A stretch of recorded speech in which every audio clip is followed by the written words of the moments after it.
Welcome back to the Velvet Underworld channels. And after this video, I would really like to know your thoughts about these stories. Feel free to share it under the comment sections and where you come from so that we could connect to each other better through this channel. Thank you. The interview wasn't supposed to last more than 10 minutes. She was nervous, too polite, grateful for every question. The Mafia boss almost ended it early until he noticed her hands. They were shaking, not from fear of the interview, from something older, something she didn't want anyone to see. That was the moment he made a decision that had nothing to do with the job. What Caspian Rivara didn't know was that the woman sitting across from him wasn't even supposed to be there. And what she was hiding under those long sleeves would eventually force him to break every rule he'd ever made for himself. Caspian Rivara didn't conduct interviews. He hadn't personally spoken to a potential hire in over 6 years. That was Maddox's job, his consigliere, his shadow, the man who handled the operational machinery of the Rivera Empire, while Caspian dealt with the architecture.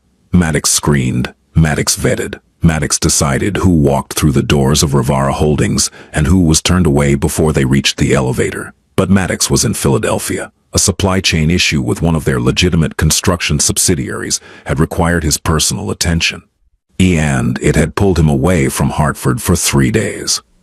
In his absence, 2 interviews had been scheduled for an administrative assistant position at the firm's downtown office, a job that existed more for laundering paperwork than any real secretarial need. Caspian had considered canceling the interviews. He had no interest in the process, the small talk, the forced enthusiasm, the parade of people trying to present the most employable versions of themselves. He found it exhausting, not because he lacked patience. Patience was, in many ways, the defining quality of his success, but because he found the dishonesty of it tedious.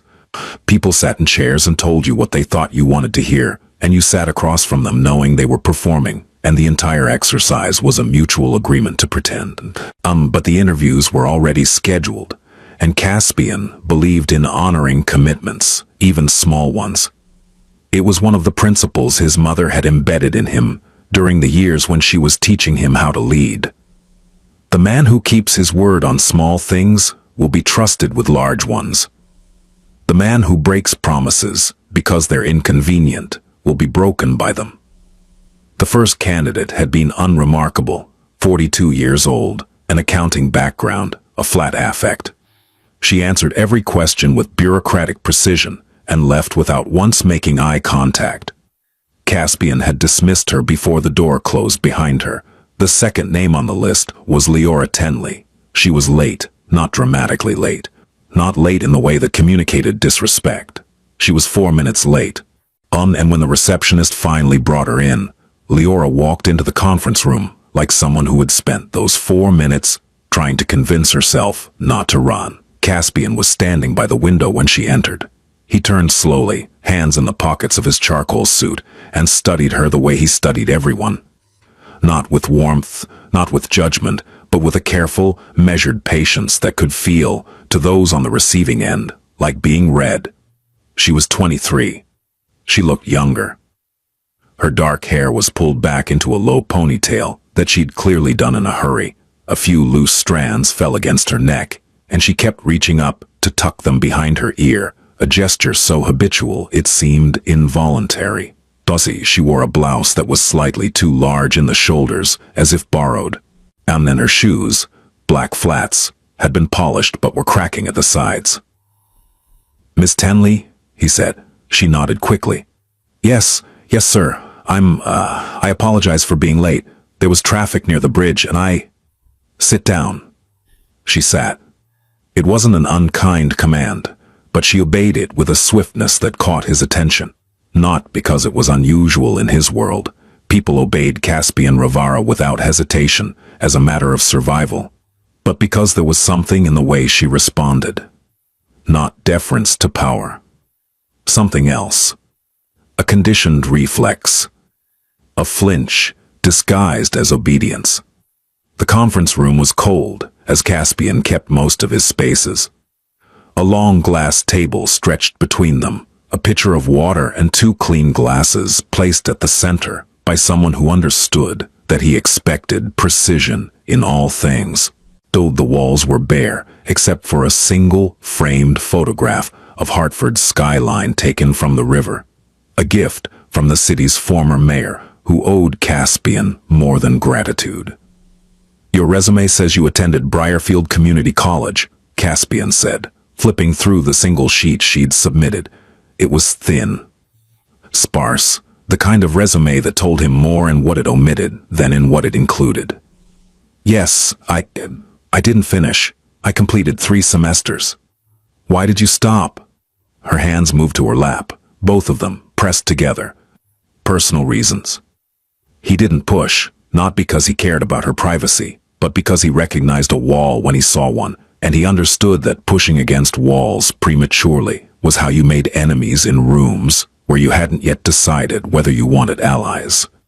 "You've listed experience as a cashier, a filing clerk at a medical office, and 6 months as a receptionist at a law firm." "Yes." "The law firm, Caldwell and Price?" "They downsized."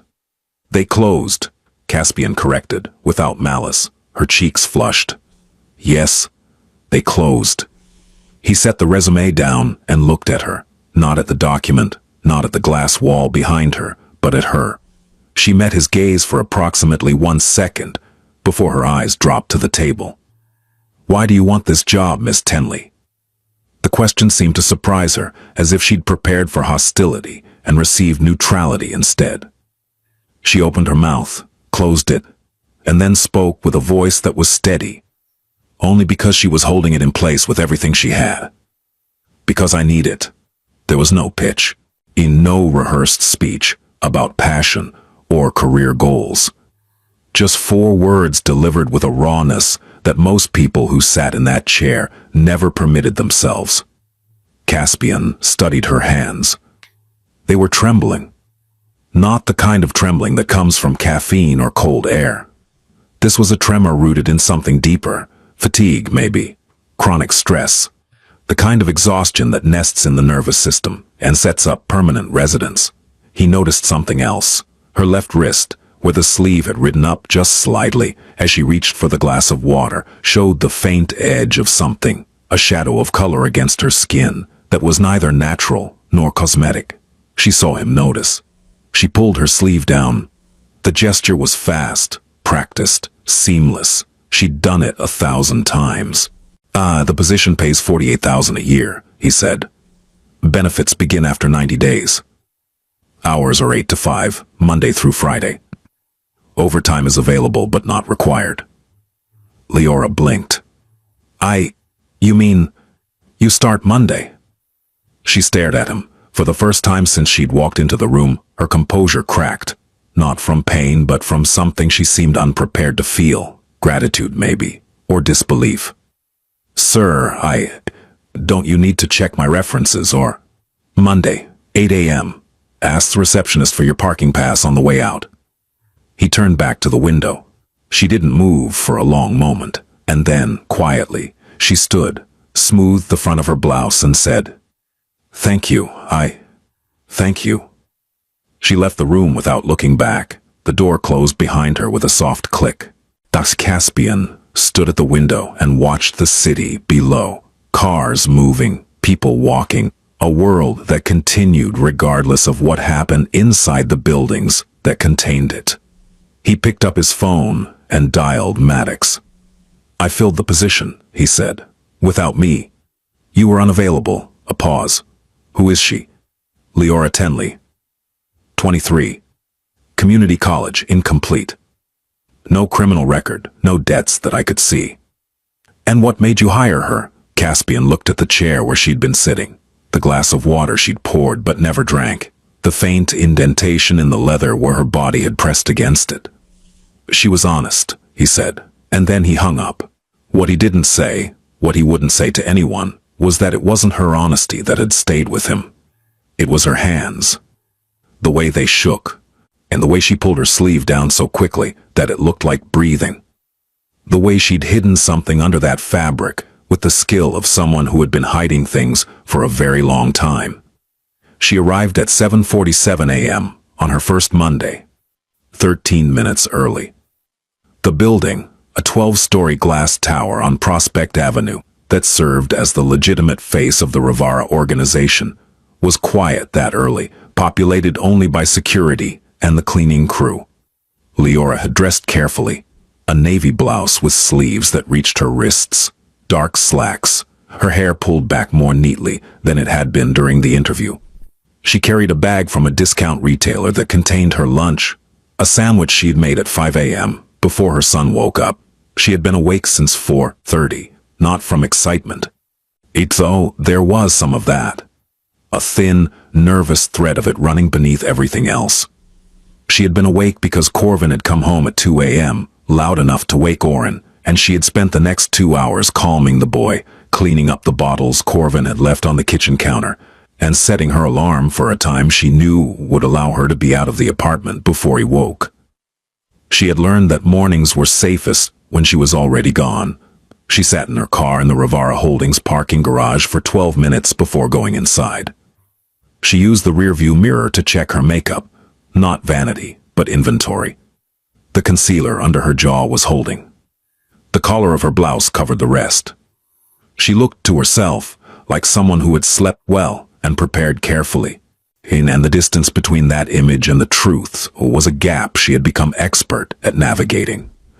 Her son, Oren, 3 years old, round-faced, solemn, with his mother's dark eyes and a quietness that was, for a child his age, unsettling. He did not babble the way other toddlers did. He watched, he waited. He had learned in 3 short years of life that silence was safer than sound. Other mothers at the playground noticed it. They would try to engage him, holding out toys, making faces, speaking in the high, bright voices that toddlers are supposed to respond to. And Oren would look at them the way a much older person might, assessing, calculating, determining whether this person was safe before offering any piece of himself. Most of the mothers eventually stopped trying. They would turn to each other with pitying looks and say things like, "He's just shy," or "He'll grow out of it," not understanding that what they were witnessing wasn't shyness. It was strategy, a 3-year-old's survival strategy, developed in a home where the wrong sound at the wrong moment could turn a quiet evening into something else entirely. Leora had dropped Oren at her neighbor's apartment at 6:30 a.m., a retired woman named Genera Fultz, who watched him for a rate Leora could barely afford. Genera was patient and kind, and she never asked why Oren sometimes flinched when doors closed too quickly. She had noticed, of course. Genera Fultz was 71 years old and had raised 5 children and buried 1 husband, and seen enough of life to recognize the signs. But she was also wise enough to know that asking Leora directly would only cause the young woman to withdraw, to pull Oren from her care and find someone else, someone who noticed less. So Genera said nothing. She kept Oren safe during the hours he was in her apartment, and she fed him the snacks his mother could not always afford, and she held him when he cried without asking why, and she hoped, with the quiet, persistent hope of an old woman who had seen too much, that something would eventually change. The office assigned to Leora was small but clean. A desk, a computer, a filing cabinet, and a window that overlooked the parking garage. Her responsibilities were straightforward: process incoming invoices, maintain appointment calendars, answer the second phone line, and organize documents that Maddox's team generated for the firm's above-board operations. Nothing sensitive, nothing that required clearance. A legitimate job in a building that housed many things that were not. Caspian did not interact with her directly during that first week. He existed several floors above, in a penthouse office that most employees never entered. But he had cameras. Not surveillance in the paranoid sense. They were standard security systems for a building that housed millions in assets. And he reviewed them occasionally, the way a man who had built an empire by paying attention reviewed everything occasionally. He saw her arrive early each morning, He saw her eat lunch at her desk, alone, the same sandwich every day, turkey on white bread, an apple, a bottle of water she refilled from the break room tap. What? And he saw her leave at exactly 5:01 p.m., moving through the lobby with a pace that was just slightly too fast, as if she was racing a clock that had nothing to do with work. By the second week, Maddox had returned from Philadelphia and reviewed the new hire himself. "She's competent," he told Caspian, leaning against the doorframe of the penthouse office. Maddox was 51, silver-haired, built like a man who had stopped fighting, but hadn't stopped training. He wore his loyalty to Caspian the way some men wore wedding rings, visibly, permanently, without apology. Doesn't talk much, does the work, no complaints from the floor managers. Good.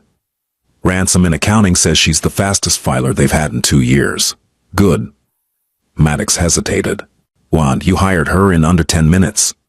"I did." "That's unusual for you." Caspian looked up from the document he was reading. His gaze was the kind that made most men reconsider their next sentence. Maddox was not most men. "She needed the job," Caspian said simply. "Everyone who applies needs the job. Not the way she did." Maddox studied his boss for a moment, then nodded. He had worked with Caspian Rivara for 19 years, since Caspian was barely 18, and already rebuilding what his father had left behind. In that time, Maddox had learned that Caspian's instincts were not random. When he acted without explanation, there was always a reason. It just took time for the reason to become visible. The third week was when it began. Monday. Leora arrived at her usual time, but something was different. She wore sunglasses. Not outside, where the September morning was bright enough to justify them. Inside, at her desk. She kept them on as she hung her coat, as she powered up her computer, as she opened the first stack of invoices. When Ransom Hetrick from accounting passed her desk, on his way to the break room, he paused. "You okay, Leora?" She looked up, a movement that seemed to cost her effort. The sunglasses were large, dark, the kind that covered not just her eyes, but the skin beneath them. "Migraine," she said, and she smiled, a small, practiced, completely convincing smile. Ransom nodded sympathetically and moved on. By noon, the sunglasses were off. Whatever had been beneath them was now concealed by makeup applied in the restroom during her break. Caspian would later learn this from the security footage, even though he wouldn't review it until later, when the pattern had become impossible to ignore. Tuesday of the same week. Leora wore a cardigan despite the office temperature. It was buttoned to her wrists. When she reached across her desk for the stapler, the fabric rode up her forearm for just a moment, enough for the overhead fluorescent to catch what was underneath. A bruise. Not fresh, yellowing at the edges. The kind that takes days to develop that particular hue of sickened green. She pulled the sleeve down. Wednesday, she moved differently. There was a stiffness in her left side that altered her gait.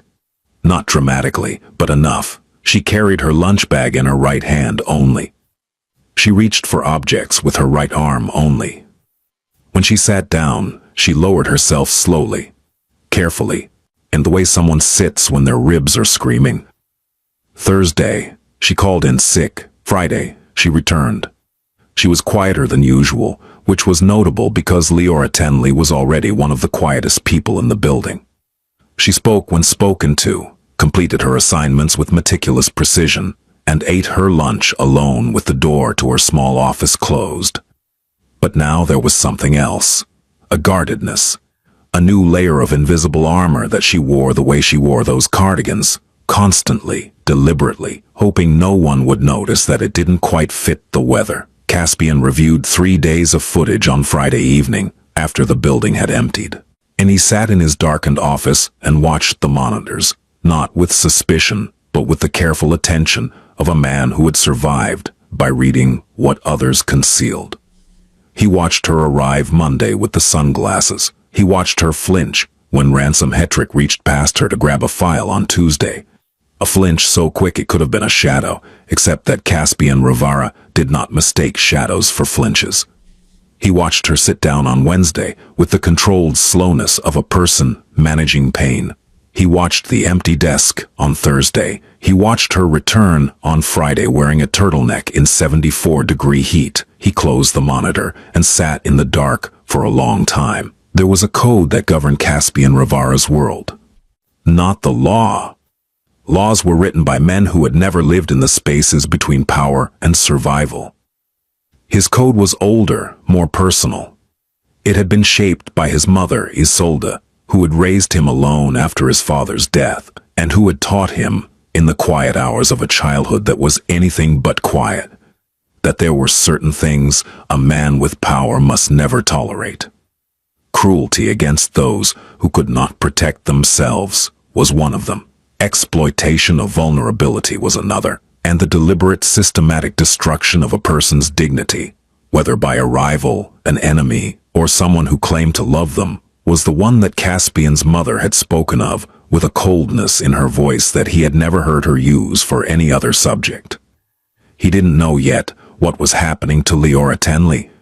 He had suspicions, instincts, patterns that his mind was assembling into a picture he hadn't yet decided to examine closely. But he knew one thing: something was wrong, and it was getting worse. October arrived with cooler air and the kind of gray skies that made Hartford look like a photograph from a different era. The trees along Prospect Avenue turned amber and rust, and the building's heating system kicked into full operation, filling every floor with the dry, persistent warmth that made heavy clothing unnecessary. Leora continued to wear long sleeves. She had been employed at Rivara Holdings for 5 weeks now, and by most measures she was exemplary. Her filing was immaculate. Her calendar management was precise. She had earned the quiet respect of the floor staff, not through personality, because she rarely shared anything personal, but through reliability. She was there every morning. She did the work. She didn't complain. But the signs were escalating. Week 5. She arrived on Tuesday with her left hand wrapped in an elastic bandage. When Ransom asked, she said she'd burned it making dinner. The explanation was plausible. Burns happen. Bandages happen. Ransom nodded and moved on. But Caspian, reviewing footage from a different angle, noticed that the bandage covered not just her hand, but extended up her wrist, and that when she unwrapped it in the restroom during lunch to reapply it, the injury beneath was not a burn. It was a series of marks. Finger-shaped, the kind of marks that come from a grip that was not meant to hold, but to hurt. Week 6, she wore a scarf, not outside where the October wind justified it, but inside all day, and wrapped high around her neck. She adjusted it constantly, a tic that became so frequent that Emberly Voss, the office manager, finally asked if she was cold. "I'm coming down with something," Leora said. Sore throat. She said it with such ease, such automatic fluency. The lie arrived before the question had fully landed, as if she had a library of explanations stored and ready, filed by body part and level of visibility. Caspian made his first direct approach on a Wednesday afternoon, in the 6th week. He had come down to the 4th floor for a meeting with one of his attorneys, a rare enough occurrence that it generated whispers among the staff. And on his way back to the elevator, he stopped at Leora's office. The door was open. She was at her desk, typing. The scarf was still in place, her hair pulled back as always, and he exposed the side of her neck where the scarf didn't quite reach, and there, just above the collarbone, barely visible, was a mark, purplish, recent. He knocked on the doorframe. She startled, not the normal startle of someone interrupted, the full-body startle of someone who lives in a state of perpetual alert. Her shoulders came up, her hands left the keyboard and went to her lap. Her eyes, those dark, careful eyes, found him, and for a moment he saw it. The raw, unfiltered fear that lived beneath every practiced smile and every rehearsed excuse. Then it was gone, replaced by the mask. "Mr. Rivara," she said and stood. Can I help you with something?" "Sit down, Miss Tenley." she sat, that same immediate obedience that troubled him in the interview. He stepped into her office and closed the door, and she watched him do it, and he saw her posture shift, a barely perceptible tightening, as if the closing of a door was a signal her body had learned to interpret as danger. He sat in the chair across from her desk. "How are you settling in?" "Fine. Good. Great, actually. The work is... I really enjoy it." "Good." A pause. "Are you well?" The question was simple, 2 words, but Leora received it like a blow. Her mouth opened, then closed.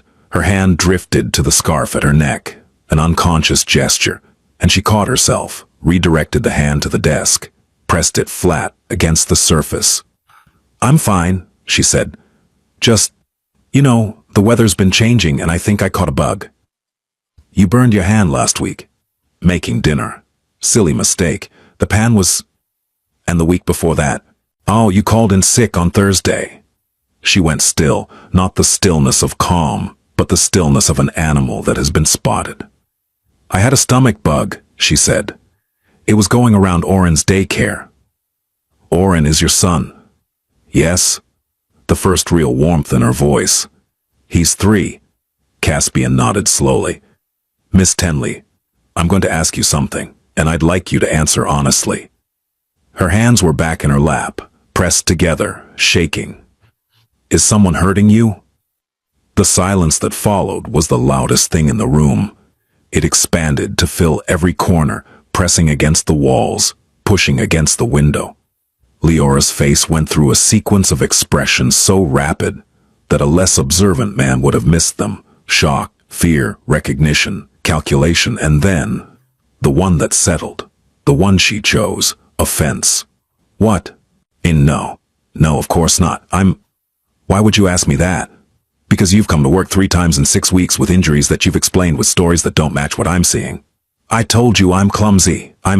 You can ask anyone, I've always been clumsy." "The marks on your wrist weren't from a burn." She pulled her hand under the desk. "They were. They absolutely were. I grabbed the pan wrong and..." "Leora." The use of her first name stopped her. She looked at him, and in that look, he saw everything she was fighting to conceal. The exhaustion, the shame, the desperate need to maintain the story that kept her world from collapsing. "I'm fine, Mr. Rivara," she said. Her voice was steady, firm, convincing, if you didn't know what to listen for. "I appreciate your concern. I really do. But I'm fine." He held her gaze for a long moment. Then he stood. "If that changes," he said, "my door is open." She nodded. "Thank you." He left. She sat alone in her office for 14 minutes after he was gone. She did not type. She did not reach for her phone. She sat with her hands in her lap, shaking, staring at the space where he had been, and tried to breathe. The phone calls started during week 7. Leora's personal cell would ring at unpredictable intervals throughout the day, sometimes once, sometimes 6 or 7 times in a row. She always stepped out to answer, always returned looking slightly diminished, as if each call subtracted something from her. She never mentioned the calls. She never explained them. But her productivity dipped noticeably in the hours that followed, and on 2 occasions, Emberly Voss found her in the restroom, not crying, not visibly upset, just standing at the sink, gripping the porcelain, staring at her own reflection with an expression that Emberly would later describe to her husband as empty. One afternoon, Caspian was on the 4th floor again when Leora's phone rang. She was at the copy machine, and she answered it with a quickness that suggested not eagerness, but fear of what would happen if she didn't answer quickly enough. "Hey," she said. Her voice changed, dropped, softened, became smaller. "No, I'm at work. I can't." I know, I'm sorry. I didn't mean..." "Corvin, please," I said I was sorry." A pause. Whatever was said on the other end made her close her eyes. "I'll be home by 6. Yes, okay, I will, I promise." "No, please don't. He's fine. He's at Ganara's and he's fine." "Hey, please don't call her. I'll handle it. Okay, bye." She hung up.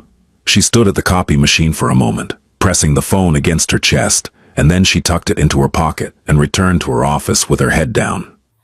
Caspian, standing in the hallway 10 feet away, had heard every word, Corvin.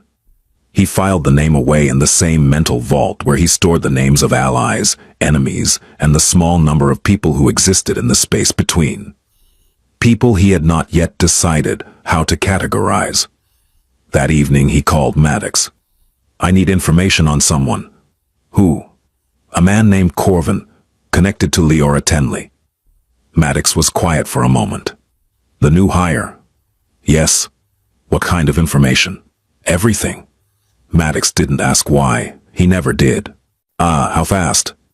"Tomorrow." The file arrived at 9 a.m. the next morning, delivered not digitally, but in a physical folder, Maddox's preference for sensitive material. Caspian read it at his desk, with a cup of black coffee cooling untouched beside him. Corvin Dre, age 27. Born in Glastonbury, Connecticut, no degree, employment history, construction laborer, nightclub bouncer, currently unemployed.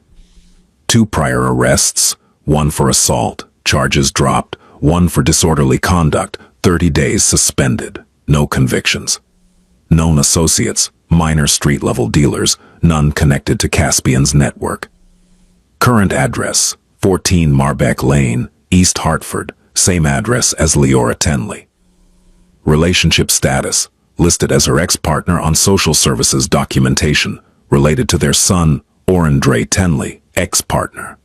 But living at the same address. Caspian read the file twice. Then he read the arrest reports. The assault charge had been filed by a previous girlfriend, a woman named Thessaly Brigg, who had subsequently recanted her statement and refused to testify. The disorderly conduct had occurred outside a bar in New Britain, where Corvin had shattered a car window with his fist during an argument with an unidentified woman. Pattern. Caspian closed the file and sat in the silence of his office. Through the window, Hartford sprawled beneath him, a city of steeples and concrete, insurance companies and shadows. Somewhere in that city, in a small apartment on Marbeck Lane, a 23-year-old woman was going home to a man with a history of violence and a talent for avoiding consequences. And she was going willingly, and not because she wanted to, because she didn't believe she had the right to leave. It was a Friday evening in late October. The air was cold enough to justify the coat Caspian wore, a dark wool overcoat that made him look less like a man of his position and more like any other professional heading home after a long week. He drove himself, which he rarely did. A black sedan, unregistered to any name that led back to his organization. No driver, no tail car, no one knew where he was except himself. He parked on a side street 3 blocks from 14 Marbeck Lane at 5:38 p.m. The neighborhood was what real estate agents would call up and coming, which meant it was still struggling. The homes were a mix of duplexes and small apartment buildings, some well-kept, most bearing the quiet erosion of deferred maintenance. Porches sagged. Gutters hung at angles. The cars parked along the curb were older models, functional but tired. A group of kids rode bicycles down the sidewalk, weaving between parked cars with the careless invincibility of childhood. An older man sat on his porch across the street from number 14, drinking something from a can and watching the traffic with the patient attention of someone who had nowhere else to be. A dog barked somewhere behind one of the houses, short, sharp barks, the kind that meant territory, not alarm. This was not the kind of neighborhood where Caspian Rivara spent time. His world existed in glass towers and renovated brownstones, in private dining rooms and conference suites, where the furniture alone cost more than any house on this street. But he had grown up in a neighborhood not unlike this one, before his father's organization had expanded, before the money had transformed their circumstances. And he recognized its rhythms. The sound of televisions through open windows, the smell of someone's dinner drifting across the street, the particular quality of light that fell on houses where people worked long hours and came home tired and made the best of what they had. Number 14 was a duplex. 2 stories. Beige siding that had once been white. A narrow front porch with a plastic chair and an overturned tricycle, Oren's presumably. The first floor windows were lit, the curtains were thin, and from his position across the street, Caspian could see the blurred movements of figures inside. The second floor unit appeared empty. No lights, no movement. EA for rent sign hung crookedly from the porch railing. The whole structure had the look of a building that its owner had stopped investing in, maintained just enough to collect rent and not a dollar more. He waited. At 5:52 p.m., Leora's car, a 12-year-old Honda Civic with a dented rear bumper, pulled into the short driveway. She got out quickly, opened the back door, and lifted Oren from his car seat. The boy wrapped his arms around her neck and pressed his face against her shoulder. She carried him up the porch steps, shifted him to one arm, and opened the front door. She paused at the threshold, just for a moment. A hesitation so brief, it could have been nothing. A fumbled key, a shifted grip on the child. But Caspian saw it for what it was. The pause of a person who does not want to enter their own home. She went inside. And for the next 40 minutes, nothing happened. Caspian sat in his car, watching the lit windows, seeing the occasional shadow pass behind the curtains. He could not hear what was happening inside. He could only watch the silhouettes, 2 adults, 1 child, moving through the muted glow of a home that, from the outside, looked ordinary. Then, at 6:34 p.m., the voices started. Not shouting, not at first. A man's voice, raised just above conversation level. The kind of volume that isn't technically yelling but carries the same threat. Caspian couldn't make out the words, but he could hear the cadence. Accusatory, relentless, building. Then Leora's voice. Quieter. Smaller. Trying to de-escalate. The same tone he'd heard on the phone call at the office. "I'm sorry, I didn't mean to, please." The man's voice got louder. A crash. Something heavy hitting something hard. A wall, a floor, a table. The kind of sound that vibrates through cheap construction and reaches the street. Through the thin curtains, Caspian saw a shadow move. Fast, aggressive. And then, another shadow, smaller, stumble backward. He saw the smaller shadow raise its arms, not in attack but in defense. The universal gesture, the crossed arms, the ducked head, the body curling in on itself to protect the soft places. There was another sound. Not a crash this time. Something different. The sound of a person's body making contact with a surface in a way that bodies should not. It was dull, final. The kind of sound that comes from force, applied to flesh by flesh. And then, worst of all, silence. Not peaceful silence. The loaded silence that follows impact. The silence of aftermath. Not the silence that fills a room when one person has been hurt and both people are deciding what to do next. One deciding how to minimize what just happened, the other deciding whether they can move. A light went on in the back of the apartment. A door closed. The bathroom, maybe. He could imagine what was happening behind that door without needing to see it. Leora standing at the sink, running cold water over whatever part of her body had taken the impact. Staring at her own reflection, constructing the explanation she would use tomorrow. "Oh, I tripped. I walked into the door. I'm so clumsy." He imagined Oren. Where was Oren? In his room? In his crib? Awake, listening to the sounds that no child should learn to interpret, or asleep, spared this one night, only to be woken the next by the same sounds, or worse. Dane Caspian's hands tightened on the steering wheel. His knuckles went white. He had controlled men who ran narcotics through 6 states. He had negotiated with people who would kill over a percentage point. He had sat across from federal agents and never once lost his composure. But this was different, because this wasn't business. This wasn't territory, or money, or power. This was a woman he had looked in the eye and asked, "Is someone hurting you?" And she had looked back at him and said, "No." And they had both known she was lying. He drove home. His residence was a renovated brownstone in West Hartford's most exclusive enclave, understated from the outside, immaculate within. He entered through the private garage, hung his coat in the hallway, and walked to his study without turning on the lights. And he poured himself a single measure of whiskey. He didn't drink it. Instead, he sat in the leather chair his mother had bought him when he'd purchased this house. The same chair she'd sat in during the final months of her illness, when she was too proud to use a hospital bed and too tired to climb the stairs. And he thought. He thought about his mother, about Isolde Rivera, who had been married to a man everyone feared and had never once been afraid of him. Because his father, for all his brutality in business, had operated under the same code that Caspian now carried. You do not harm those who trust you. You do not break what you claim to love. He thought about Leora's hands shaking in the interview. He thought about the scarf she wore in 74-degree heat. And he thought about the crash he'd heard through the thin walls of 14 Marbeck Lane and the silence that followed. And he thought about Corvin Dre, a 27-year-old man with no power, no ambition, no code, and no purpose except the systematic dismantling of a woman who believed she deserved it. Caspian made a decision that night. Not the decision people might expect from a man in his position.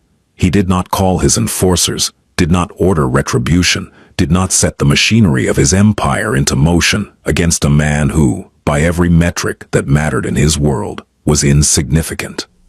Instead, he picked up his phone and called someone he hadn't spoken to in 2 years, Dr. Aurelian Cobb.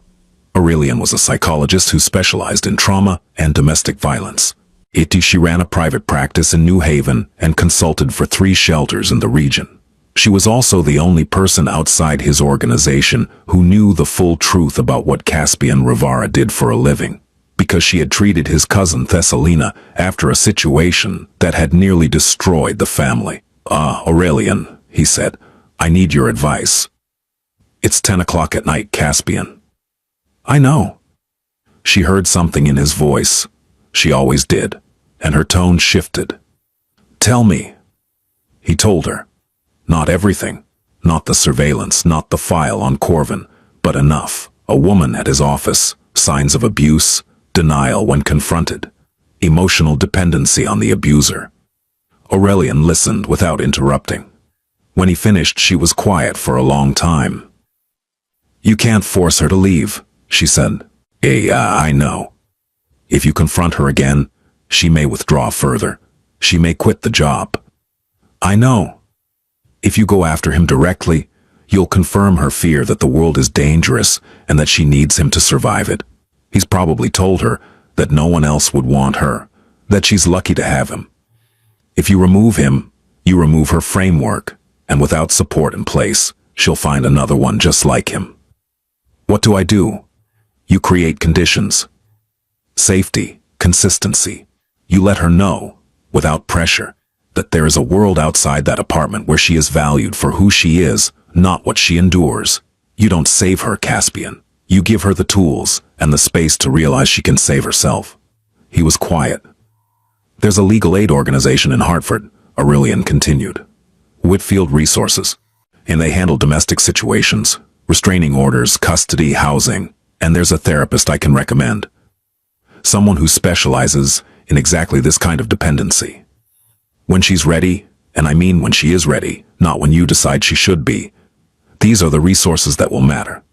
And if she's never ready, then you accept that you did what you could, and that her choices, even the ones that hurt her, are still her choices. Caspian sat with the phone against his ear, the untouched whiskey on the table, the ghost of his mother in the chair across from him. Thank you, Aurelian. Be careful with this, Caspian. Your instinct is to control outcomes. This is not something you can control. He hung up. He sat in the dark for another hour. Then he went to bed, and he did not sleep. It was her eye, the left one. In the skin beneath it was swollen, discolored, a deep purple fading to green at the edges. She had tried to cover it with concealer, but the swelling defeated the makeup, and the result was a patchwork of skin tones that drew more attention than the bruise itself would have. She wore the sunglasses again. She kept them on at her desk. She kept them on in the break room. She kept them on when Emberly Voss stopped by her office to drop off a stack of filing, and Emberly, who had raised 4 daughters and recognized the geography of a black eye with the precision of a cartographer, stood in the doorway for a moment longer than necessary before walking away with a look on her face that was equal parts rage and sorrow. By noon, the whispers had started. Not cruel whispers. The staff at Rivara Holdings were, by and large, people who understood discretion, but concerned ones. Ransom Hetrick told Emberly he'd noticed the bruise. Emberly told Maddox. Maddox told Caspian. "She's wearing sunglasses indoors," Maddox said. "It's her eye." "I know. What do you want me to do?" "Nothing yet." Maddox studied him. "You've been watching her." "I've been paying attention." "Those are the same thing coming from you." Caspian stood from his desk. "Clear my afternoon." "What are you going to do?" "Talk to her." He found her in her office at 2:15 p.m. She was on the phone, not her cell, but the office line, confirming an appointment for one of the attorneys. When she saw Caspian in the doorway, her voice faltered for just a moment before she recovered, finished the call, and hung up. "Mr. Rivara." "Take off the sunglasses." Leora." The directness of it, no preamble, no small talk, seemed to freeze her in place. She sat behind her desk with her hands flat on the surface, and he could see them trembling. They're for my migraine. I get these, say. Take them off." She didn't move. He stepped inside, closed the door, sat down across from her. The room was small enough that only the desk separated them, and in that confined space, the reality of what was happening became impossible to avoid. "I'm not going to ask you if someone is hurting you," he said. "We both know the answer.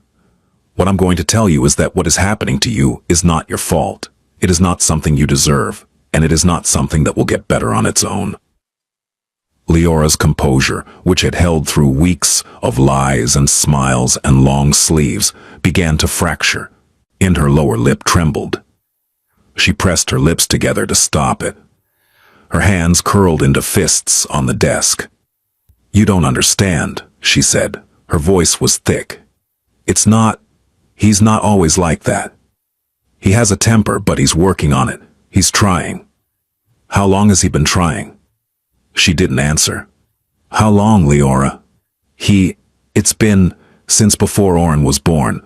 But it wasn't bad at first. It was just, he'd get frustrated and sometimes She stopped, swallowed. "He loves me. I know how that sounds. I know, but he does. He tells me all the time. He says he can't live without me." "That's not love." "You don't know him." "I know what I see when you walk into this building." "You see what you want to see."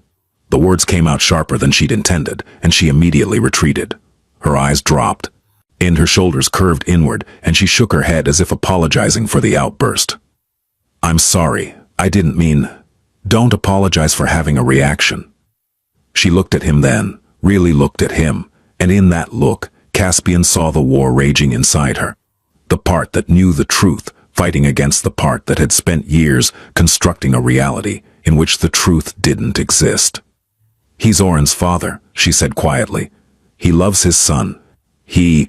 When things are good, they're really good. He brings me flowers. He tells me I'm beautiful. He holds me and he cries sometimes. He tells me he's sorry. He tells me he'll change." "Does he change?" The silence was answer enough. "I can't leave," she said. "I don't have anywhere to go. My mother is... She's in Florida and she told me I made my bed. My friends, the ones I had, they don't come around anymore, and if I leave, he'll get custody. He's told me. He said his lawyer will prove I'm unfit. He said I'm the one with the problems. He said," her voice broke, "he said if I leave, he'll find me." Caspian leaned forward. His voice when he spoke carried a quietness that was more powerful than volume. The controlled calm of a man who had learned that real authority doesn't need to be loud. "Listen to me. What he tells you about custody, it's not true. There are organizations that exist specifically to help women in your situation navigate the legal system. What he tells you about being unfit, it's not true. You work, you care for your son. You show up every day to a job that you do with more diligence than people I pay 3 times your salary. What he tells you about finding you, that is a threat. And threats are something I understand very well." She shook her head. "You don't know what he's capable of. I know exactly what he's capable of, and I'm telling you, Not as your employer, but as someone who sees what is happening. You do not have to live this way. I love him. The words hung in the air between them like smoke. I know you believe that, Caspian said. It's not a belief. He's the father of my child. He's the only person who ever... When we first met, he was different. He was kind. He would bring me coffee in the morning and hold the door and call me just to hear my voice. I fell in love with that person, and I keep thinking he's still in there. That if I'm patient enough, if I don't push him, if I'm better, if you're better. I know what I do wrong. I know what sets him off. If I could I provoke him sometimes. I don't mean to, but Leora, stop. She stopped. You are not responsible for another person's violence. You are not the cause. You are not the trigger. No amount of being better will fix what is broken inside him, because what is broken inside him is not something you broke. She stared at him. Tears slid from beneath the sunglasses, tracing lines through the concealer she had applied so carefully that morning. I don't know how to leave, she whispered. I've tried, twice. I packed a bag, and I got as far as the car, and I couldn't do it. I kept thinking about what would happen to him, what he'd do, whether he'd hurt himself. He told me once that if I left She couldn't finish. He uses that, Caspian said. He tells you he'll hurt himself because he knows it keeps you there. It's not love, Leora. It's a chain. She pulled the sunglasses off. The bruise was worse than it had looked through the tinted lenses, a deep, angry purple that spread from her cheekbone to the corner of her eye. She looked at him with an expression that was part defiance, part surrender, and part something he hadn't seen before in the weeks he'd known her. Only a small, fragile, almost invisible spark of recognition. I'm scared, she said. I know. I don't know who I am without him. That is exactly what he wants you to feel. She wiped her eyes with the back of her hand. Looked at the desk, looked at the filing cabinet, looked at the window overlooking the parking garage, the ordinary, mundane window of an ordinary, a mundane office that had somehow become the safest place in her world. What do I do? She asked. And Caspian Rivara, a man who gave orders to hundreds, who moved money and power with the precision of a chess master, who had never once, in his adult life, been uncertain about a course of action, said the only thing he could say honestly. When you're ready, there are people who can help. Not me. Professionals. People who understand what you're going through and who can help you build a path forward, a safe one, a legal one, one that protects you and your son. He placed a card on her desk, plain white, a phone number, a name, Whitfield Resources. You don't have to call today, he said. You don't have to call this week, but keep it, and know that the option exists. She picked up the card, held it. One turned it over in her fingers as if it were something fragile and dangerous, because for her, in that moment, it was. It was the physical manifestation of a choice she had spent years convincing herself she didn't have. And if I'm not ready, she asked, then you come to work tomorrow, and the day after that, and you will have a job and a desk and people who see you. That doesn't change. She nodded. He stood, walked to the door, paused. Leora. Yes? You asked me in the interview why I hired you. She waited. I hired you because when I asked you why you wanted the job, you said, because I need it. That was the most honest thing anyone had said to me in years. Don't lose that honesty, especially not with yourself. He left. She sat in her office, holding the card, and cried for the first time in months, not the silent. Any suppressed tears she had learned to produce and erase, but real, shaking, ugly sobs that she muffled with her hand, because even in her safest place, she was afraid of being heard. The event that changed everything happened on a Tuesday evening in November. Leora had left work at her usual time, picked up Oren from Ganara's, and driven home.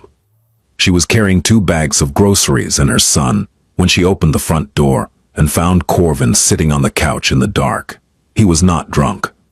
That was the first thing she noticed, because his worst moments usually coincided with alcohol. He was sober, alert, and watching the door as if he'd been waiting for her. "Where were you?" he said. "Work. Then I picked up Oren and stopped for groceries." "You're late." 5 minutes. And the line at the store was, "I called you. My phone was in my bag. I was carrying.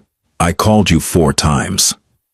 She set the groceries on the counter, shifted Oren to her other hip. The boy was watching his father with those solemn, silent eyes, the eyes of a child who had learned to read atmospheric pressure the way sailors read the sky. "I'm sorry," Leora said. "I didn't hear it ring." Corvin stood. He was taller than her by several inches, heavier by 40 pounds. The remains of a muscular frame that had softened since he'd stopped working, but still carried the mass of a man accustomed to using his body as a tool.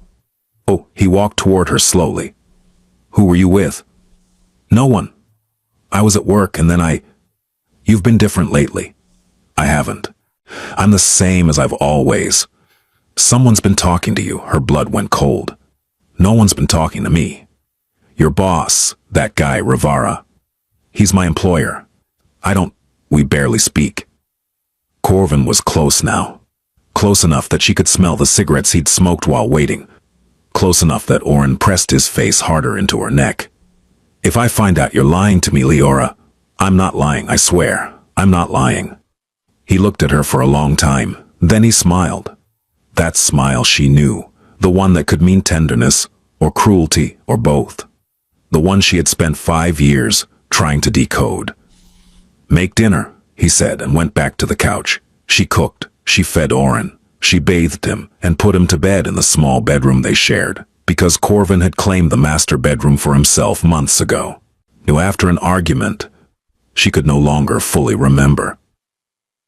She read Oren a story, kissed his forehead, and lay beside him until his breathing slowed. Then she went to the living room, where Corvin was watching television. "Come here," he said. She went. He pulled her onto the couch beside him, put his arm around her, held her close, kissed her temple. "I'm sorry," he said. "I just worry about you. I love you, you know that." "I know. I don't know what I'd do without you. I know. You're everything to me, Leora. You and Oren, you're my whole world." She leaned against him, closed her eyes, felt his heartbeat through his chest, and tried, as she had tried 1,000 times, to convince herself that this was the real Corvin. That the other one, the one who left bruises and broke things and made her son afraid to breathe, was an aberration. A glitch. Something that would eventually be corrected if she just loved him enough. This was the part she could never explain to anyone, not the violence. That was straightforward in its terrible way. People understood violence. What they didn't understand was this. The tenderness that followed. The softness. The version of Corvin who stroked her hair and whispered that he was sorry and held her as if she were the most precious thing in his world. This version was more addictive than any substance. Because this version was the reason she'd fallen in love with him in the first place, and every time he appeared, it confirmed the story she needed to believe, that the good version was the real one and the bad version was the exception. And Pernille would later call this intermittent reinforcement, the most powerful conditioning mechanism known to psychology. The same principle that kept gamblers at slot machines. You pull the lever 100 times and get nothing, and then a reward, a jackpot of tenderness. And that single reward wipes out the memory of 100 losses and makes you pull the lever again, because maybe this time, maybe the next time, maybe the real Corvin will stay. She had read about trauma bonding in a pamphlet she had found in a doctor's office waiting room once. She had read the descriptions of the cycle: tension, explosion, reconciliation, calm, and she had recognized every phase with a clarity that made her hands shake. But recognizing the cage and escaping the cage are different things. The bars are made of hope, and hope is the strongest material in the universe. But something was different tonight, because behind her driver's license, folded once and pressed flat, was a white card with a phone number. And for the first time, the card felt heavier than the arm around her shoulders. 3 days later, Corvin hit Oren. Not hard. not the way he hit Leora. A shove, rough, sudden, because the boy had spilled milk on the carpet, and Corvin was on the phone, and the noise had interrupted him. He shoved the child with one hand, and Oren fell backward, hit the edge of the coffee table, and began to scream. Leora was in the kitchen. She heard the scream and came running. Oren was on the floor. There was a cut on his forehead, small but bleeding. He was crying with the open-mouthed, a gasping terror of a child who doesn't understand what has happened to him. Corvin was standing over him, phone still in his hand, looking at the boy with an expression that was not remorse, but annoyance. "He needs to learn to be more careful," Corvin said. Something shifted inside Leora. It wasn't a dramatic realization. It wasn't a cinematic moment of clarity, accompanied by swelling music. It was quieter than that, smaller, more devastating. It was the sound of her son screaming, combined with the sight of blood on his face, combined with a look in Corvin's eyes. The complete absence of concern for a child he claimed to love, and it was the sudden, searing understanding that if she stayed, this would be Oren's life, not just hers, his. She would survive it. She had been surviving it for 5 years. And she could survive it for 5 more, because she had built an entire identity around the act of enduring. But Oren couldn't. Oren was 3 years old, and he was already afraid of loud noises, and he didn't babble the way other children did, and he flinched when doors closed too quickly, and if she didn't leave, he would grow up learning that love was something that left marks. She picked up her son. She cleaned the cut. She bandaged his forehead. She held him until he stopped crying. And then, at 9:47 p.m., while Corvin slept in the master bedroom, she took the white card from behind her driver's license. She sat on the bathroom floor with the door locked and the shower running to mask the sound. And she dialed the number. Whitfield Resources answered on the second ring. The woman on the line, Tamsin, as she said her name was, spoke with the calm, unhurried patience of someone who had answered calls like this hundreds of times and understood that the most important thing was not information, but presence. "Take your time," Tamsin said. "You don't have to tell me everything tonight. You just have to tell me what you need right now." "I need to leave," Leora whispered. "I have a son. He's 3. I don't have money. I don't have anywhere to go." "Okay, that's okay. We can help with all of that. Are you safe right now?" "He's asleep." "Okay, here's what I want you to do. Can you pack a bag tonight? Just the essentials. Documents, clothes for you and your son, anything you can't replace." "Yes. And tomorrow morning when it's safe, I want you to come to our office. I'm going to give you an address. Can you write it down?" "Yes." Tamsin gave her the address, gave her an appointment time, gave her the name of an intake counselor, Pernille, who would be waiting for her. "Leora," Tamsin said, "you've already done the hardest part." "What's that?" "You call." She packed the bag at 2 a.m. Quietly, methodically. Her hands shook, but her mind was clear, clearer than it had been in years. Birth certificates, social security cards, Oren's vaccination records. 3 changes of clothes for each of them, his stuffed rabbit, the one he slept with, the one that smelled like home, her wallet, the white card tucked back behind her license like a talisman. She moved through the apartment like a ghost, opening drawers with the care of someone disarming a bomb. In every sound was amplified by the silence of the sleeping house, the slide of a zipper, the rustle of fabric, the click of the clasp on Oren's diaper bag. She had spent 5 years learning to be silent. Now, for the first time, that skill served her instead of her captor. She paused at the bedroom door. Corvin was asleep, sprawled across the mattress, one arm flung over the side, mouth open. He looked peaceful. He looked harmless. He looked like the man she had fallen in love with 6 years ago at a party in New Britain, when he'd made her laugh so hard she'd spilled her drink, and he'd wiped it up with his own shirt and said, "I'll ruin every shirt I own if it keeps you smiling." She stood in the doorway and looked at him, and she felt the pull, the gravitational force of a shared history, a shared child, a shared bed. And the pool said, stay. He'll be better tomorrow. He always is for a while. Go back to bed. Put the bag away. Nothing has to change tonight. She closed her eyes. She saw Oren's face, the cut on his forehead, the blood, the look of total incomprehension, the look of a child trying to understand why the person who was supposed to protect him had hurt him instead. She opened her eyes. She picked up the bag. She left the bedroom. She did not look back.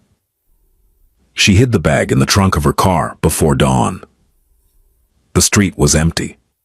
The sky was that particular shade of pre-dawn gray that exists only in the hour when the world hasn't decided whether to commit to morning. She stood in the driveway of 14 Marbeck Lane and breathed the cold November air, and she felt, beneath the terror, something she hadn't felt in so long, she almost didn't recognize it.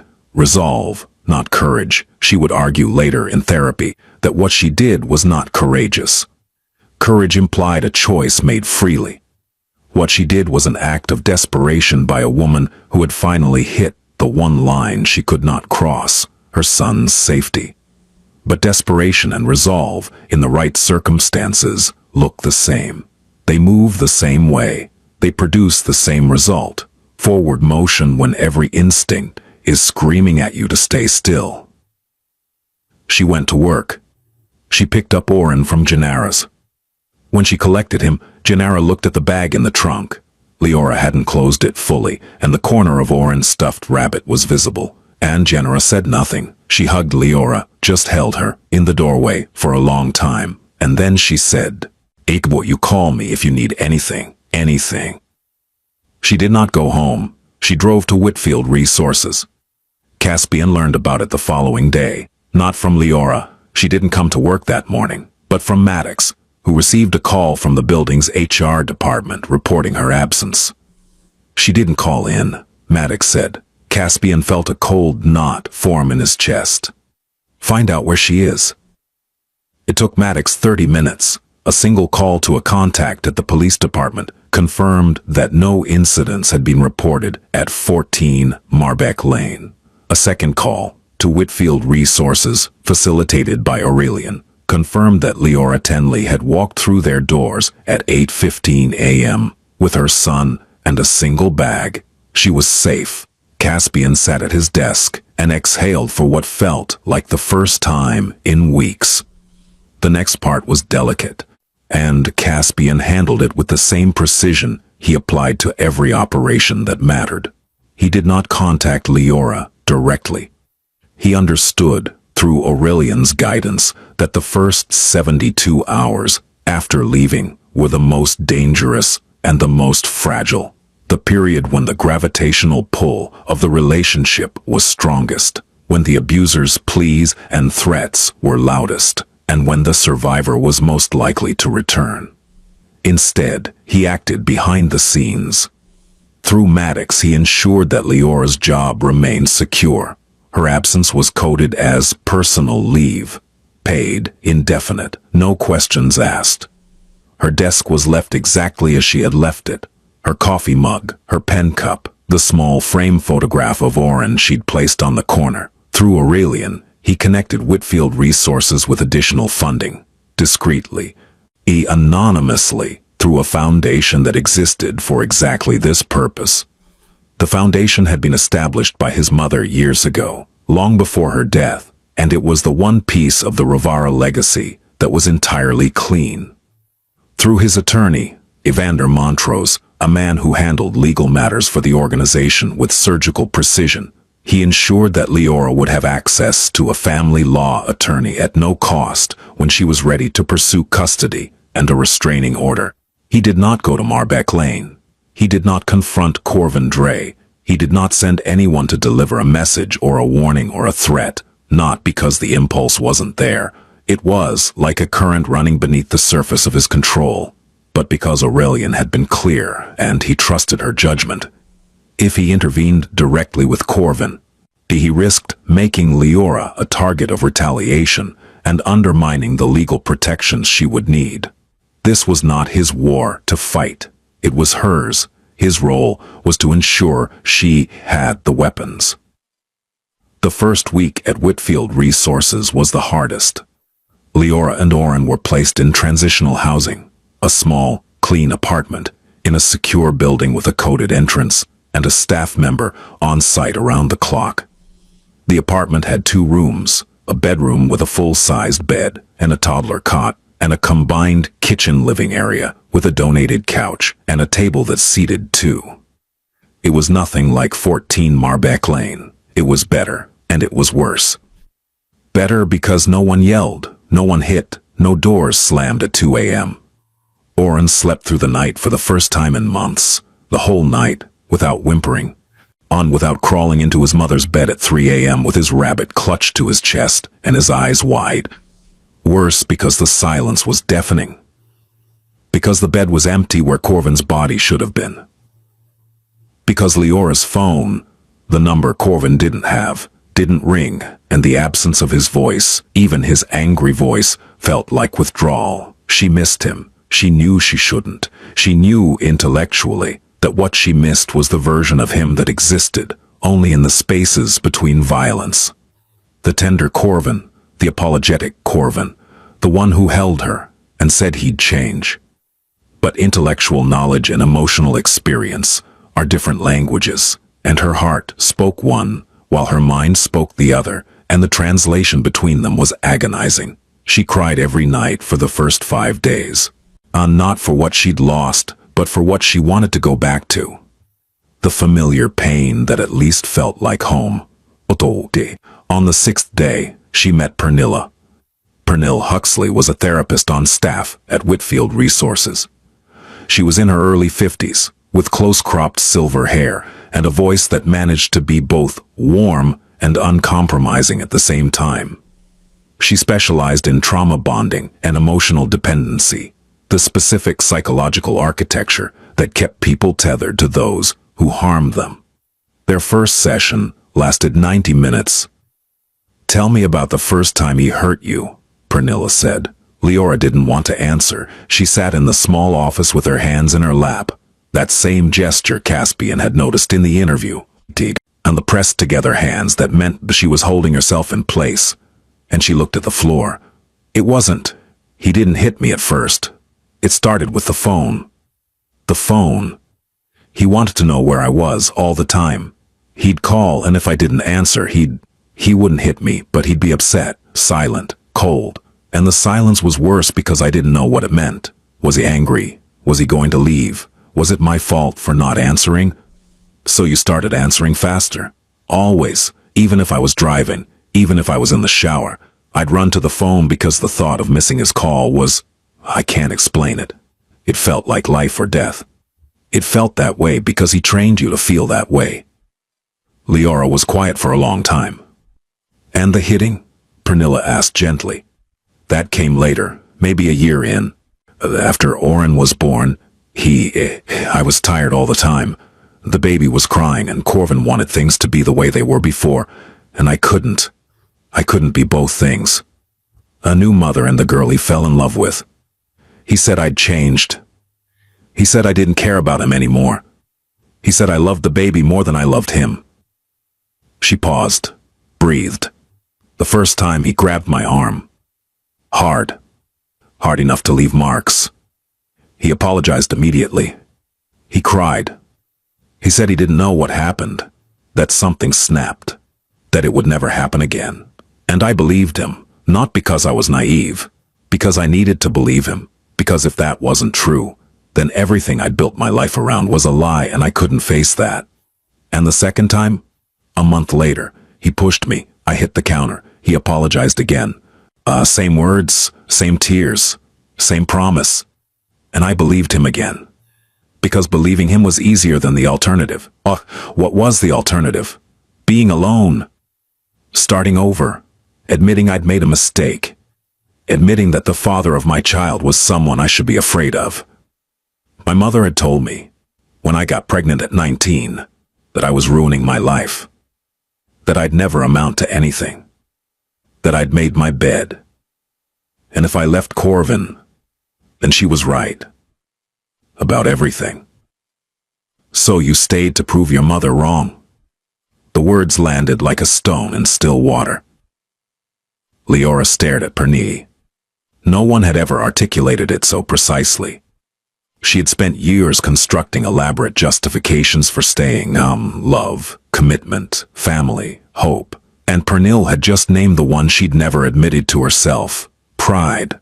And the refusal to confirm someone else's low expectations of her. When did I stop being me? Pernille leaned forward. You didn't stop. You adapted. Everything you did. The vigilance, the phone, the explanations, the excuses. Those were survival strategies. They kept you alive. They protected your son. But they were never who you are. They were what you did to get through. So who am I? That's what we're going to find out. Week 2. Leora began attending group sessions at Whitfield. She sat in a circle with 5 other women, different ages, different backgrounds, the same wounds. She didn't speak during the first session. She listened. She heard Thessaly, who was 29, describe how her ex had isolated her from her family by telling her they didn't really care about her, how he had slowly, methodically, dismantled every relationship she had until he was the only person left. He made me believe they abandoned me, Thessaly said. But he was the one locking the doors. She heard Carenza, who was 44, explain how she'd gone back 4 times before the 5th time stuck. Carenza was a registered nurse. She had a master's degree. She understood, on a clinical level, exactly what was happening to her, could name the cycle, could identify the hormones, could diagram the neuroscience of trauma bonding. And still she went back. 4 times. Because knowing and feeling are different things, Carenza said. My brain knew. My body didn't care.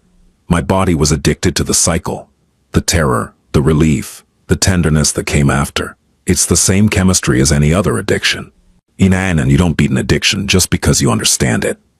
She heard Marigold, who was 20, talk about the night she realized her boyfriend's apologies were a script he performed to keep her in place. He said the same words every time, Marigold said. Exact same words. I don't know what came over me. You know I'd never hurt you on purpose. I love you more than anything. And I finally realized he wasn't sorry. He was pressing a button, the apology button, the one that reset me back to 0 so he could do it again. She heard Selene, who was 37 and had left her husband of 12 years, describe the specific loneliness of the first week. People think the hard part is leaving, Selene said. The hard part is the silence. You go from a house full of chaos to a room where the only sound is your own breathing. And your brain doesn't know what to do with that. It interprets the silence as danger, because for years, silence was what came right before the explosion. So you sit in your safe apartment and your body is in fight or flight because it can't tell the difference between peace and the calm before the storm. By the end of the session, Leora was crying. Not from sadness. From recognition. That's what it feels like, she told Pernille afterward. Hearing other people say the same words, the exact same words. I'm clumsy. He's working on it. He didn't mean it. It's like we all read from the same book. Because the patterns are the same, Pernille said. The abuser's playbook doesn't change. The details change. The names, the places, the specific acts. But the architecture is identical. Isolation, control, intermittent reinforcement, blame reversal. It works because it's designed to work. So I'm not stupid. You were never stupid. You were trapped in a system that was built to make you feel like you couldn't leave. Week 3. Leora returned to work. She walked into Rivara Holdings at 8:02 a.m. 2 minutes late, which she would have apologized for profusely a month ago, but now simply noted and moved past. Her desk was exactly as she'd left it. The coffee mug, the pen cup, Oren's photograph. She sat down, turned on her computer, opened the first file, and she breathed. Emberly Voss appeared in her doorway 10 minutes later with a cup of coffee, not from the break room, but from the cafe across the street. The good kind. The kind Leora had never bought herself, because she'd always considered it an unnecessary expense. Welcome back, Emberly said, and set the cup on her desk. Thank you. No questions, no commentary, just the cup, and the two words, and the quiet understanding between two women who didn't need to say more. Ransom Hetrick stopped by at lunch. "Hey, glad you're back." "Me too." Maddox appeared in her office at 3 p.m. with a stack of files that needed organizing and a briskness in his manner that communicated, more clearly than warmth could have, that she was needed, not pitied, needed. "These are a mess," he said, dropping the stack on her desk. "Whoever filed them last should be fired." "Oh wait, that was me." She almost laughed. Almost. The muscles were rusty, but they remembered. She did not see Caspian that day. Not because he wasn't there. He was on the top floor, aware of her return, aware of everything. But because he understood that his presence, at this point, would carry too much weight. He was the man who had asked, the man who had pushed, and right now, what she needed was normalcy, not the person who had witnessed her at her most vulnerable. But she found an envelope on her desk at the end of the day, no name on it. Inside, a single sheet of paper from the HR department confirming that her health insurance had been upgraded to include mental health coverage, therapy, psychiatry, and family counseling, effective immediately. She held the paper for a long time. The legal process began in week 4. Evander Montrose's associate, a family law attorney named Jessamy Thorne, met with Leora at Whitfield Resources to discuss her options. Jessamy was precise, patient, and thorough. She explained the process for a protective order. She explained custody law. She explained that Corvin's criminal history, combined with documented evidence of abuse, gave Leora a strong case for sole custody. "Evidence?" Leora asked. "Medical records. Photographs if you have them. Witness statements. Employment records showing patterns of absence." I didn't take pictures. I didn't think anyone would believe me." "People will believe you," Jessamy said. "And the medical records from your emergency room visits, the one in August and the one in June, those are documented." Leora stared at her. "How did you know about those?" Jessamy simply looked at her. "We do our research. The protective order was filed the following week. Corvin was served at 14 Marbeck Lane by a process server at 10 a.m. on a Wednesday, and he was ordered to maintain a distance of 500 feet from Leora, from Oren, from her workplace, and from the transitional housing facility." The process server later told Jessamy Thorne that when Corvin opened the door and read the documents, his face went through a transformation that the server, a man who had delivered thousands of legal documents in his career, described as chilling. Not anger, not confusion. A calm, flat nothing followed by a smile that didn't reach his eyes. "Tell her she's making a mistake," Corvin said. The process server said nothing, because that was his training. "Tell her I love her," Corvin added. And then he closed the door. He called her. She didn't answer. He called again, and again, 17 times in 1 hour, each call a slight variation of the same message, some pleading, some angry, and some tender, some threatening. The voicemails, which Jessamy would later use as evidence in the custody hearing, were a masterclass in manipulation. "Baby, please, I love you.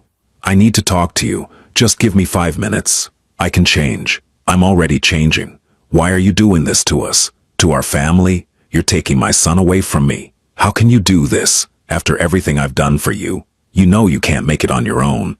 You know that. Come home. Just come home and we'll figure it out. We always figure it out." 17 messages, 17 variations of the same thing. "Without me, you are nothing."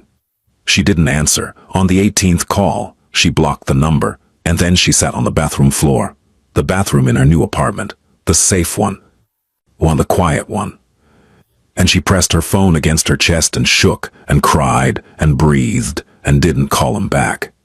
Each of those 17 voicemails pulled at something inside her. Each one found a different thread.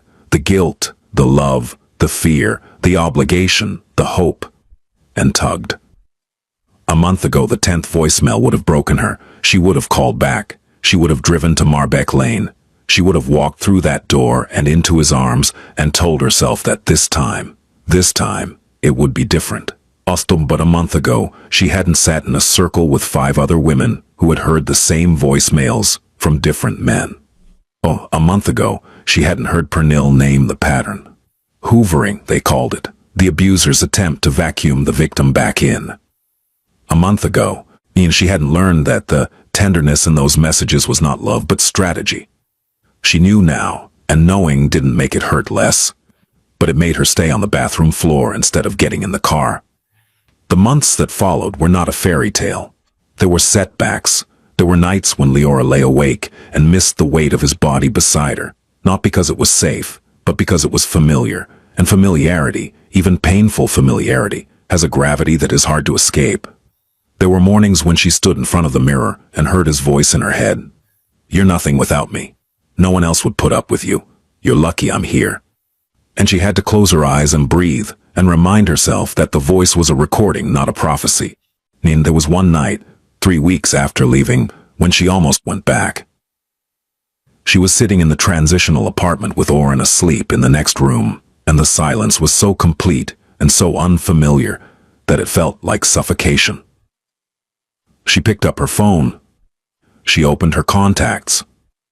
She stared at the blocked number, and her thumb hovered over the unblock button, like a recovering addict reaching for the bottle they know will destroy them. She didn't press it. But the fact that she almost did terrified her more than anything Corvin had ever done to her. Because it meant that the damage wasn't just in her body. The bruises healed, the ribs stopped hurting, the black eye faded. The damage was in her wiring, in the neural pathways that had been carved over 5 years into a groove that led back to him. And the grooves didn't disappear when she walked out the door. They were still there, still pulling, still whispering that the known pain was safer than the unknown freedom. She told Pernille about that night in their next session. Pernille didn't look alarmed. She didn't look disappointed. She looked at Leora with the same steady, unshakable calm she always had and said, "You didn't call him." "I almost did." Almost is the whole point. Almost means you had the impulse and you chose differently. That's not failure, Leora. That's the opposite of failure. That's a woman who is learning in real time to override the programming that was installed without her consent. It doesn't feel like winning. It won't, not yet. Winning feels like nothing for a while. It feels like the absence of the chaos you're accustomed to. And your nervous system doesn't know what to do with peace. It interprets peace as boredom, and boredom as danger, because in your old life, quiet moments were just the space between storms. Learning to tolerate peace is part of the process. It takes time. How much time? As much as you need. Pernille called it detoxing from a person. Trauma bonds don't break cleanly, she told Leora during their twice-weekly sessions. They unravel, thread by thread, and each thread hurts because you wove them yourself. You built a life around this bond. You built an identity. Letting go of it feels like letting go of yourself. So who do I become? Whoever you choose. Month 3. Leora was granted temporary sole custody of Oren. The hearing was brief. Jessamy Thorne presented the evidence, the medical records. In the police reports from Corvin's prior arrests, the testimony of Janara Foltz, who had noticed Oren's behavioral changes, and a letter from Pernille Huxley outlining the psychological impact of exposure to domestic violence on a 3-year-old child. Corvin appeared with a court-appointed attorney. He was clean-shaven, wearing a suit that didn't fit well, and he looked at Leora across the courtroom with an expression that was designed to communicate remorse, but that she now recognized, thanks to months of therapy and group sessions, as performance. He looked good. That was the cruelest part. He had gotten a haircut. He was wearing cologne, the same one he'd worn when they first started dating, and the scent reached her across the courtroom and hit her like a physical blow. But her body responded before her mind could intervene. The quickened pulse, the flush of warmth, the automatic softening that years of conditioning had wired into her nervous system. Her body still loved him. Her body hadn't gotten the memo. She gripped the edge of the table. She looked at Jessamy Thorne, who gave her a small, steady nod. She looked at the judge. She looked at the American flag behind the bench. And she breathed. She did not look at Corvin again. When his attorney argued that Corvin was a loving father who deserved the opportunity to maintain a relationship with his son, Leora felt the old guilt surge, the familiar voice that said, "You're taking his father away, you're breaking up a family. This is your fault." But Pernilla had prepared her for this moment. They had practiced it. He literally rehearsed it in therapy. The guilt would come, and she would let it come, and she would not follow it. "The guilt is not yours," Pernilla had said. "He built it. He installed it. It's his construction, not your truth." She did not look away. She did not cry. She sat in her chair with her hands steady, for the first time in as long as she could remember, and she let the process do what processes do. Temporary sole custody. Granted. Supervised visitation. Approved. Contingent on Corvin's completion of a court-mandated anger management program. Leora walked out of the courtroom and into the November sunlight, and she stood on the steps, and she breathed. Oren was at Gennara's. She would pick him up in an hour. She would take him home, to their home, the transitional apartment that was slowly becoming something more permanent. Something that smelled like the lavender candles she'd started buying, and the oatmeal she made every morning, and the detergent she chose herself, because she could choose things now. She called Pernille from the courthouse steps. "How do you feel?" Pernille asked. "Terrified." "Good. Good. Terrified means you're feeling something real. For years you numbed yourself to survive. Terror is honest. It means you're alive." Month 5. Leora moved into a permanent apartment, a one-bedroom, in a complex that Whitfield Resources had helped her secure through a housing assistance program. It was small. It was hers. She painted Oren's corner of the bedroom a pale blue, and he helped her, his small hands covered in paint, laughing in a way she hadn't heard him laugh in over a year. The first night in the new apartment, she couldn't sleep. Not from fear. The building had a security system, a coded entrance, and neighbors who had been screened by the housing program. She couldn't sleep because the bed was positioned against a wall that faced west, and through the window she could see the lights of Hartford stretching toward the horizon, and it occurred to her that she had never chosen where she lived. She had lived with her mother until she was 17. She had lived with Corvin from 17 onward. Every address on every form she had ever filled out was someone else's decision. This address was hers. She lay in bed with Oren curled against her. He still preferred sleeping close to her, a habit she didn't rush to break. And she listened to the sounds of the building, pipes, footsteps on the floor above. The faint hum of the refrigerator. She had stocked herself with groceries. She had chosen herself, with money she had earned herself. She cried. But they were different tears. They were the tears of someone arriving somewhere after a long journey. Not tears of grief, but tears of recognition.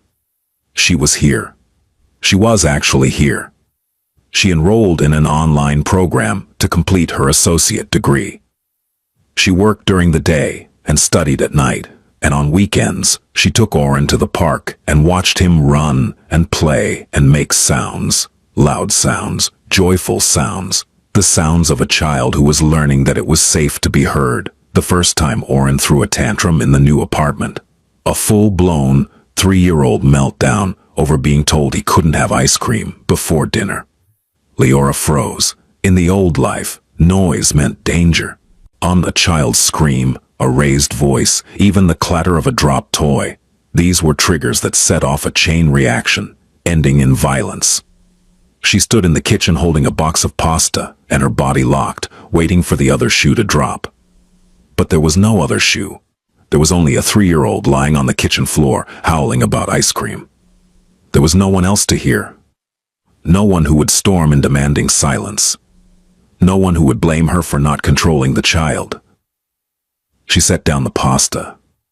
She sat on the floor next to her son, and she let him scream. When he was done, when the storm had passed, and he lay breathing hard on the linoleum with tears drying on his round cheeks, She scooped him up and held him. "It's okay to be loud," she told him. "It's okay to be mad. Oh, we can be loud here."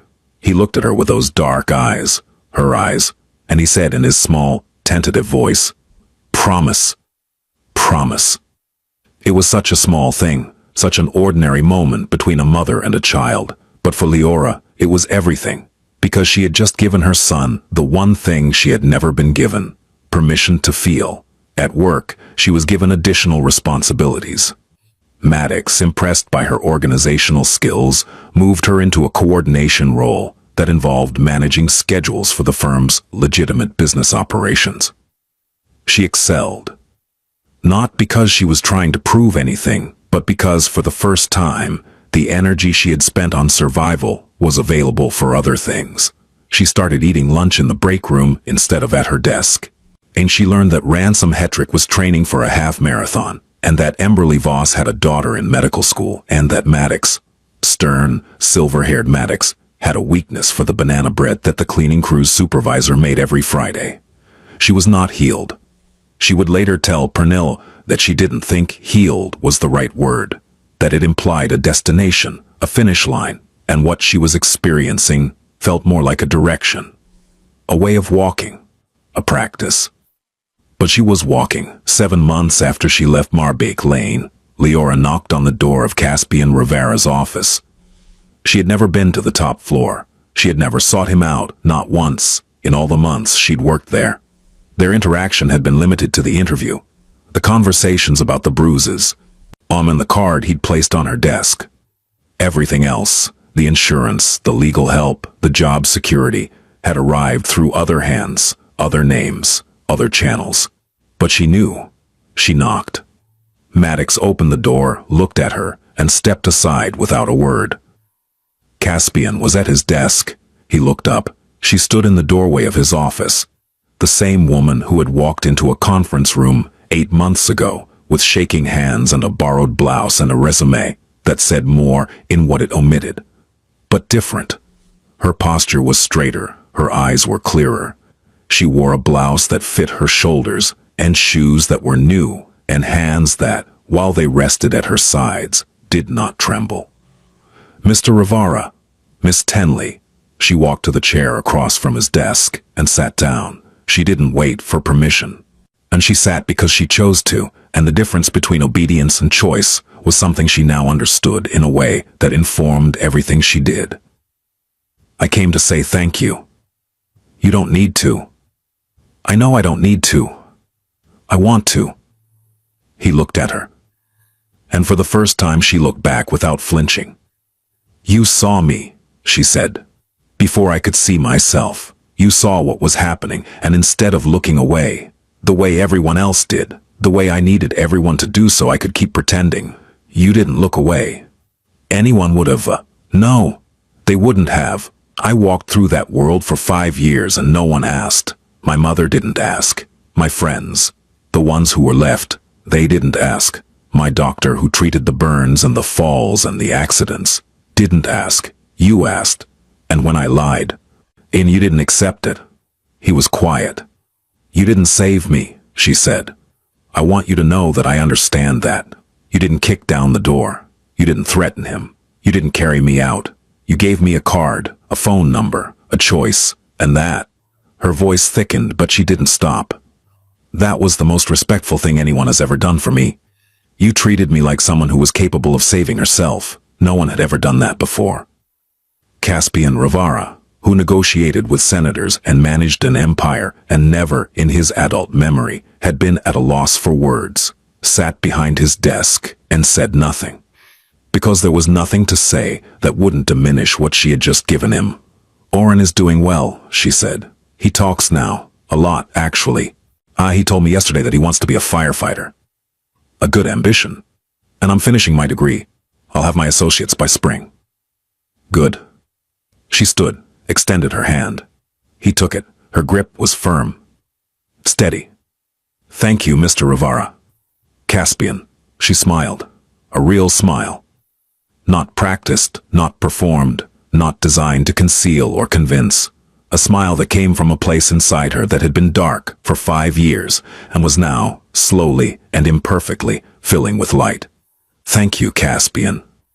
She left his office. The door closed. He sat at his desk and looked out the window at Hartford, the city of steeples and concrete, insurance companies and shadows.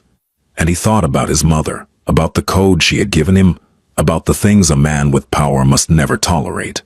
And he thought about Leora Tenley, a woman who had been invisible, who had been shaking, who had worn long sleeves in warm rooms and sunglasses indoors and lies that fit so well they might have lasted a lifetime, who had, against every odd and every fear and every voice that told her she couldn't, chosen herself.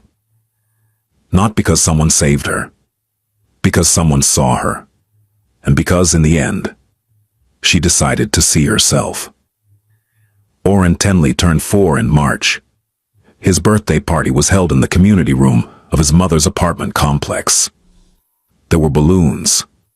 There was cake, chocolate, his favorite, baked by Gennara Foltz, who still watched him on weekdays and now did so because she wanted to, not because Leora had no other choice. 8 children attended. Orrin was loud. He laughed. He ran. He blew out his candles with a force that sent frosting across the table. And then everyone cheered, and he looked at his mother with a grin so wide it seemed to occupy his entire face. Leora stood in the corner of the community room with a cup of punch and watched her son. She was 24 now. She had her associate degree. She had been promoted at Rivara Holdings to operations coordinator. She had a therapist she saw weekly and a support group she attended bi-weekly, and a life that, while far from perfect, was hers. She still had bad days, days when the old voice crept in. Corvin's voice, telling her she was nothing, telling her she'd fail, telling her no one would ever love her the way he did. On those days she called Pernilla, or she called Tamsin at Whitfield, or she sat with a feeling and breathed through it, the way Pernilla had taught her, in letting it move through her body, without letting it move her feet. She did not go back. Corvin Dre had completed his court-mandated anger management program and was granted supervised visitation. He saw Orrin twice a month in a monitored facility. He had, as far as Leora knew, not changed. But he was no longer her problem to fix. He was his own. She thought about him less now, not never. The thoughts still came, especially at night, especially in the moments between waking and sleeping, when the mind loosens its grip on the present and wanders back to the past. She would think about the early days, before the hitting, before the control, the way he'd show up at her apartment with Chinese food and a movie, the way he'd put his hand on her knee while driving and say nothing and mean everything. Those memories were the hardest to release because they were real. The good moments were real. They had just been planted in poisoned soil. Pernilla had given her a framework for this. You can grieve the good parts without going back for them, she'd said. You can miss someone and know you're safer without them. Those things aren't contradictions. They're the truth. And Leora Tenley, who had once believed she was nothing, who had once worn her bruises like a second skin, who had once sat in an interview with shaking hands and said, "Because I need it," with such honesty that it stopped a powerful man in his tracks. Leora Tenley was still walking, not healed, not finished, not arrived, walking. And that was enough.